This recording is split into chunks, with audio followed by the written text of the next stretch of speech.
ब्याज को ही ब्याज देना क्या कहलाता है? चक्रवृद्धि ब्याज। तो हम लोग आज पढ़ेंगे कौन सा?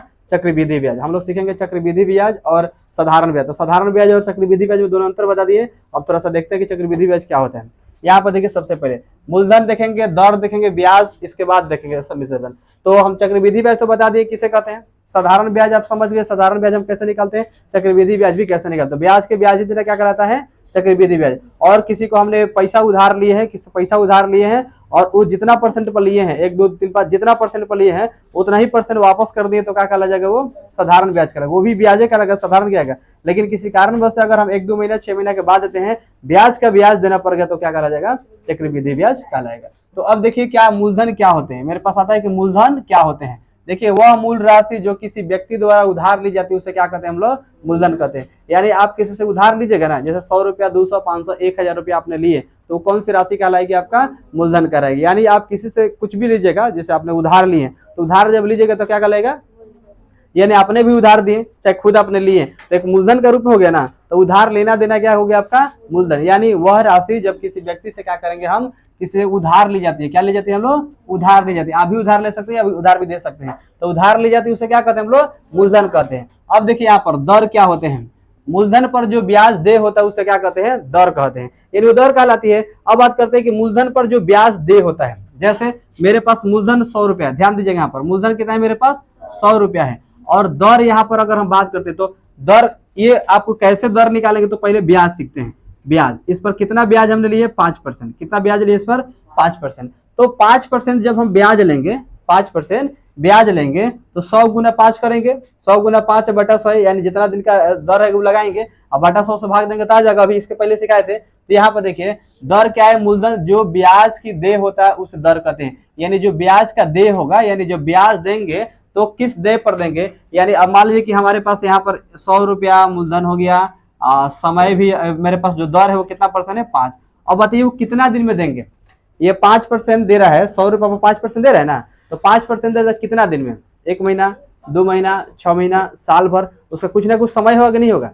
समय होगा ना। तो जब समय पर मान लीजिए कि हमको 2 साल में देना है तो 2 साल, यहाँ पर हमने 2 साल लिख दिए। 2 साल जब लिख दिए तो यही क्या कहलाएगा? आपका दर कहलाता है। यानी आप जब ब्याज देते हैं या ब्याज लेते हैं तो उसका एक समय होता है। ब्याज जब लेते हैं और देते हैं तो उसका एक क्या होता है? समय होता है। उसी समय को क्या कहते हैं हम लोग? दर कहते हैं। यानी सिंपल समझिए, मूलधन दर जो होता है, मूलधन पर जो ब्याज दे होता है, यानी मूलधन ले लिए और उस पर आप ब्याज देते हैं 5%, 2%, 1%, तो उसका समय होगा ना कितना दिन के बाद देते हैं, उसी को हम क्या कहते हैं?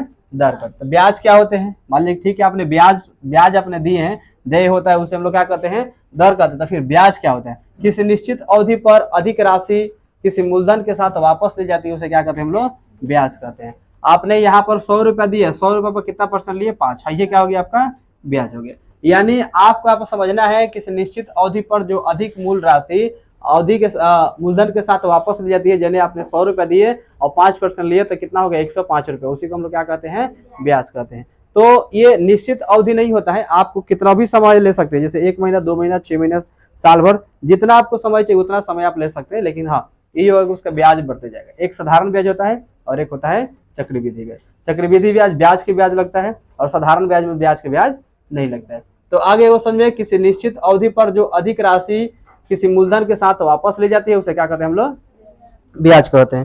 अब आपको आगे समझ में कि 100 रुपया है और 100 रुपया पर हमने 5% लिए तो मेरे पास कितना हो गया? 105 रुपया। कितना हो गया? ये 105 रुपया। तो 105 रुपया क्या हो गया? ये समझा क्या? मूलधन और ब्याज दोनों मिलकर हो गए। इसमें 5 रुपया सिर्फ ब्याज हुआ। ब्याज कितना हुआ इसमें? 5 रुपया। और मूलधन आपके कितना था? 100 रुपया, तो 105 रुपया हो गया।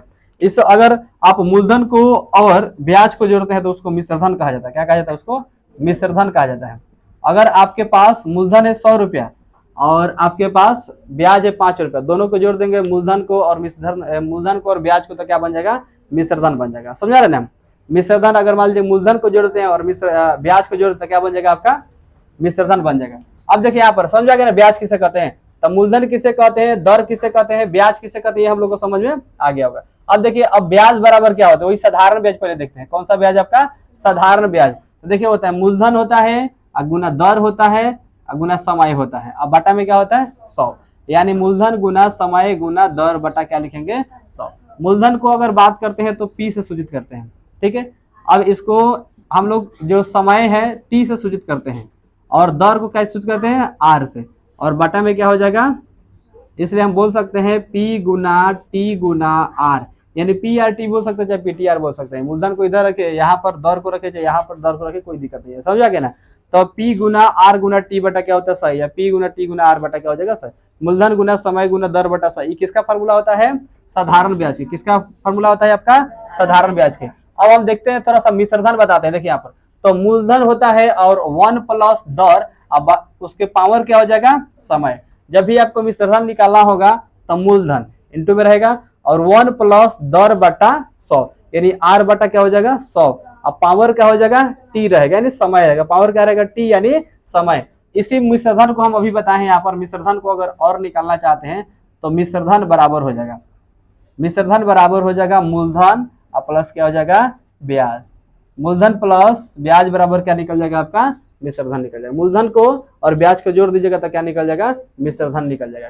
अब देखिए यहाँ पर चक्रवृद्धि ब्याज हमने सीखे, साधारण ब्याज तो सीख लिया ना, साधारण ब्याज मूलधन गुने समय गुने दर बटा क्या हो गया 100, और चक्रवृद्धि ब्याज बराबर क्या होगा 1 प्लस दर बटा 100 यानी R बटा 100, 1 प्लस दर बटा 100 यानी R बटा 100, अब पावर T यानी समय, पावर T यानी समय, आप S भी कर सकते हैं, पावर S भी कर सकते हैं, पावर T भी कर सकते हैं, और माइनस क्या हो जाएगा यहाँ पर, माइनस मूलधन, माइनस क्या कर देंगे मूलधन, यानी 1 प्लस दर बटा 100, अब पावर हो जाएगा समय और माइनस क्या हो जाएगा मूलधन। अब इसी पर चक्रवृद्धि ब्याज निकल जाएगा। हम सब फार्मूला आपको निकाल के दिखाते हैं, आपको क्लियर हो जाएगा, पहले समझ लीजिए इसको। चक्रवृद्धि ब्याज यहाँ पर देखिए हम अब करेंगे, चक्रवृद्धि ब्याज अर्धवार्षिक होने पर वर्ष दुगनी। अगर आपके पास चक्रवृद्धि ब्याज क्या हो गया अर्धवार्षिक, अर्धवार्षिक का मतलब होता है आधा वर्ष, 12 महीना हो गया यानी 1 साल, अर्धवार्षिक होगा तो मतलब आधा वर्ष, 6 महीना, कौ महीना हो जाएगा आपका 6 माह हो जाएगा, ठीक है। अब यहाँ पर अगर हम बात करते हैं तो अर्धवार्षिक हो गया आधा वर्ष, पूरा वर्ष नहीं हो रहा है, कितना वर्ष हो रहा है आधा वर्ष। तो अर्धवार्षिक होने पर वर्ष, देखिए यहाँ पर ध्यान दीजिए, वर्ष को दुगनी और ब्याज को वार्षिक दर को आधा कर दिया जाता है। यहाँ पर ध्यान दीजिए, वर्ष को क्या कर देंगे हम लोग दुगनी, वर्ष को क्या कर देंगे हम लोग दुगुना यानी दुगनी कर देंगे, और जो ब्याज होगा उसका वार्षिक दर क्या कर देंगे आधा। ये नोट याद रखेगा, इसको आप लोग याद है तो समझिए कि अब कहीं आपको चक्रवृद्धि ब्याज तो खैर दिक्कत होने वाला संभावना ही नहीं है। चक्रवृद्धि ब्याज अगर अर्धवार्षिक हो, आधा हो, छमाही हो, अर्धवार्षिक हो तो वर्ष को क्या कर देंगे हम लोग दोगुना कर देंगे यानी दोगुनी, अब ब्याज के वार्षिक दर को क्या कर देंगे आधा कर देंगे। बस सिर्फ ब्याज के जो दर होगा उसको आधा कर देंगे, ये R/2 कर देंगे, क्या कर देंगे उसको R/2 कर देंगे, यानी जो मेरे पास दर है दर के 2 भाग कर देंगे, आधा कर देंगे, इसको क्या कर देंगे 2 से गुना कर देंगे, यानी दूने बढ़ा देंगे डबल। अब देखिए इसी में थोड़ा सा और समझ लीजिए कि ठीक है वो तो आप समझ गए आधा होगा तब, लेकिन चक्रवृद्धि ब्याज त्रैमासिक होगा तो, त्रैमासिक मतलब 3 माह, त्रैमासिक का मतलब क्या होता है 3 माह होगा। अगर 3 माह वाला होते हैं तो क्या करेंगे वर्ष की संख्या चौगुना हो जाएगा, वर्ष की संख्या क्या हो जाएगा चौगुना हो जाएगा, और ब्याज की वार्षिक दर क्या हो जाएगा चौथाई कर दिया जाएगा, माने 4 हिस्सा में 1/4 चौथाई कर देंगे, समझ आ गया ना, यानी 1 है और 4 भाग में चौथाई कर देंगे, समझ आ गया, 1 हिस्सा उसका 4 भाग। तो अब देखिए यहाँ पर चक्रवृद्धि ब्याज त्रैमासिक, अगर त्रिमाही हो, कौन सा मासिक होना चाहिए त्रिमाही, तो त्रिमासिक हो तो उसका चौगुना कर देंगे, उसका जो वर्ष निकालेंगे संख्या क्या कर देंगे चौगुना, और उसके ब्याज का वार्षिक दर क्या कर देंगे चौथाई कर देंगे। अब देखिए यहाँ पर चौथाई जब हो जाएगा, चौथाई हो जाएगा यहाँ पर और तिमाही हो जाएगा, तो कैसे निकालेंगे यहाँ पर देखिए, ये समझा गया ना आप लोगों, आगे समझ नहीं आ रहा है बोलिए, त्रैमासिक और आपको चौथाई समझ आ रहा है ना, इस पर एक एग्जाम्पल बनाते हैं समझ आ जाएगा। बोले डाउट है किसी को, मूलधन किसे कहते हैं, दर किसे कहते हैं, ब्याज किसे कहते हैं, ब्याज बराबर क्या होता है, मूलधन बराबर क्या होता है, ये साधारण ब्याज बराबर है, साधारण ब्याज बराबर क्या होता है, मूलधन बराबर क्या होता है, मिश्रधन बराबर क्या होता है, चक्रवृद्धि ब्याज क्या होता है, चक्रवृद्धि ब्याज, और ये जो चक्रवृद्धि ब्याज पर त्रैमासिक 3 महीना खातिर और 6 महीना खातिर, 1 साल को तो हम सीखबे किए, एक डायरेक्ट उसमें कुछ नहीं करेंगे, लेकिन 6 महीना खातिर देगा तो क्या कर देंगे हम इसमें अर्धवार्षिक को वर्ष को दुगुना कर देंगे, और ब्याज को क्या कर देंगे आधा कर देंगे, और इसमें 3 मासिक देगा तो 4 गुना कर देंगे, उसको चौथाई कर देंगे और इसको भी चौथाई कर देंगे, समझ आ रहा है ना। चलिए इस पर एक क्वेश्चन देते हैं आपको समझ में आ जाएगा। यहाँ पर क्वेश्चन नंबर 1 हम लोग एग्जाम्पल लेते हैं, 400 रुपया का 2 वर्ष में 5% की दर से चक्रवृद्धि ब्याज क्या होगा। चक्रवृद्धि ब्याज भी पूछ सकता है और इसी क्वेश्चन को साधारण ब्याज भी पूछा जा सकता है। आपसे क्वेश्चन चक्रवृद्धि ब्याज भी पूछा जा सकता है कि चक्रवृद्धि ब्याज बराबर क्या होगा और साधारण ब्याज बराबर भी ब्याज। दोनों आपको निकाल कर हम दिखाते हैं। इसमें क्वेश्चन में आपके एक्सरसाइज के पहला क्वेश्चन है कि चक्रवृद्धि ब्याज निकाले, 1 नंबर क्वेश्चन, क्योंकि हम लोग चक्रवृद्धि ब्याज पढ़ रहे हैं तो साधारण ब्याज से कोई लेना देना नहीं है। लेकिन फिर भी अब साधारण ब्याज पहले हम लोग पढ़ चुके हैं, लेकिन फिर भी साधारण ब्याज और चक्रवृद्धि ब्याज इसी क्वेश्चन को दोनों को निकाल के दिखाते हैं। देखिए हम लोग पहले निकालेंगे चक्रवृद्धि ब्याज। 400 रुपया का 2 वर्ष, 400 रुपया क्या है बोलिए तो यहाँ पर देखिए हल करते हैं। आपके पास ऑप्शन है 21 रुपया, 40 रुपया, 41 रुपया, 20 रुपया, इसी में से कोई आपका ऑप्शन हो जाएगा आंसर यहाँ पर। तो लिए 400 रुपया क्या है बताइए तो मूलधन है। क्या है आपका 400 रुपया मूलधन। मूलधन बराबर बताइए तो कितना है, इसको हम P लिख सकते हैं, ठीक है। अब देखिए इसके बाद 2 वर्ष में 2 वर्ष, वर्ष का मतलब क्या समझे, टाइम, क्या समझे हम लोग, टाइम यानी समय। ये क्या है आपका 2 वर्ष समय ना है, 2 वर्ष यानी समय बराबर कितना हो जाएगा, 2 वर्ष हो जाएगा, यही ना हो जाएगा आपका 2 वर्ष यहाँ पर हो जा रहा है। अब चलिए ये दर है 5% की दर से, तो डायरेक्ट आपको दिखाई दे रहा है दर है, क्या है आपका वहां पर दर है यानी रेट है, तो यहाँ पर लिख देंगे दर। आगे समझ में। अब दर कितना है बताइए तो 5%। डाउट नहीं ना किसी को, ऐसे भी क्वेश्चन में लिखा हुआ है, हमने आपको लिख के थोड़ा सा बता दिया। मूलधन कितना है और आपके समय कितना है, 2 वर्ष के लिए। समय यानी 12 दूना 24 महीना। अगर इसी में रहता कि 6 महीना खातिर तब तो थोड़ा सा डिफरेंट होता, 6 महीना खातिर कहता था, तो 6 महीना खातिर कहता तो आपको बता दिए हैं कि दोगुना कर देंगे और उसका जो दर होगा, ब्याज की दर होगा, उसे हम क्या कर देंगे, उसको 2 भाग यानी आधा कर देंगे, ठीक है, R/2 कर देंगे। देखिए आप ध्यान दीजिए, ऐसे मेरे पास मूलधन है 400, समय है 2 वर्ष, दर कितना है 5%। क्या करें निकालने के लिए, चक्रवृद्धि ब्याज। हम जानते हैं कि चक्रवृद्धि ब्याज के फॉर्मूला होता है, पता है ना हमको, डायरेक्ट इस पर दिखाई दे रहा है आंसर, लेकिन चक्रवृद्धि ब्याज बराबर फॉर्मूला होता है। तो चक्रवृद्धि ब्याज के फॉर्मूला क्या होता है बोलिए, 1 + R/100। अब पावर क्या होता है T, 1 + R का मतलब दर हो गया, और दर बटा क्या हो गया, दर बटा 100 हो जाएगा, पावर क्या हो जाएगा T यानी समय। अब माइनस क्या कर देंगे इसमें से, मूलधन को क्या कर देंगे इसमें घटा लेंगे, मूलधन को क्या करेंगे इसमें से घटा लेंगे। यही तो फार्मूला में जानना है, 1 + R/100, अब पावर क्या हो जाएगा, अब माइनस P, मूलधन माइनस क्या हो जाएगा P, मूलधन लिखे ना तो माइनस क्या लिख देंगे यहाँ पर P। समझ में आ गया होगा। अब देखिए यहाँ पर तो 1 का 1 लिखेंगे ना, 1 का 1 लिखेंगे और प्लस है तो प्लस देंगे। R का मान देखिए तो है ना, R है 5%, क्या है आपका है ना R है, तो R लिख देंगे। अब बटा में क्या है आपका 100, पावर कितना है बोलिए तो देखिए T पावर है, समय है ना, T है ना, है तो कितना है 2, तो 2 लिख देंगे और माइनस का चिन्ह लगा देंगे, मूलधन यानी P है ना, है 400, तो क्या कर देंगे इसको 400 यहाँ पर लिख देंगे। अब देखिए तो 1 प्लस जो आपका 5 यहाँ पर है, अब बटा में कितना है आपका 100 है। अगर हम चाहेंगे तो यहाँ पर काट के छोटा कर सकते हैं, और नहीं तो 100 यहाँ पर बटा लिखेंगे, इसे तो हल करेंगे तो लंबा जाएगा, इसको काट देंगे, 20 + 100 कट जाएगा ना।